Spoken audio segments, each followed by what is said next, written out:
Yeah, yeah, yeah.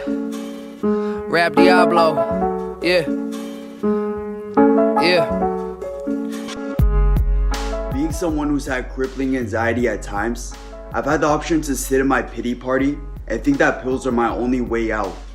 I hated my sober thoughts and I couldn't deal with my sober self. I was on the route of even seeing a doctor so I can get some prescription meds for anxiety because I'd given up on myself. I let anxiety get the best of me and thought that meds were the only way to cope. I was such a fucking beta that I felt like I couldn't be myself without anxiety meds. Something deep within told me that's not what's meant for me. And I stopped seeing the doctor and threw out the meds. I went cold turkey. It takes a strong mind to go through this route. It's extremely long and a gut-wrenching process. Putting myself out in situations I would feel completely uncomfortable in. Slowly, I began to realize that what I'm doing isn't even embarrassing. I'm just being myself. It was only embarrassing because my mind told me it was. I realized that when people stare, it's because they're just curious or they think I'm good looking. You see, the point is, nobody cares as long as you're bothering nobody. Do you know how many people look at me while I'm recording these videos? Some even get uncomfortable and move away. I'm not even in a city like New York where I can walk around yelling at the camera nonchalantly and people will mind their business. But the last thing I'm gonna do is let it trouble my spirit. It's not death that a man should fear, but a man should fear never beginning to live. In other words, living in fear is not living at all. Gaining traction over my anxiety felt like beating the hardest RPG in the world. You almost become too confident, even arrogant. I notice how women and men talk to me different. I notice how I walk differently, talk differently. I even naturally started to fix my posture. I had a new swag on me. I wasn't just some quiet kid that you can talk over anymore. I felt like I had a voice. I educated myself so I could have in-depth conversations.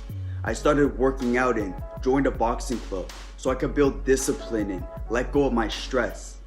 I started dressing in fitted clothing and not Bape Supreme Jordans with a shirt that says finesse, like I'm in high school still. But one thing that I didn't realize I was building all along was my confidence. Confidence to anxiety is like Superman to kryptonite.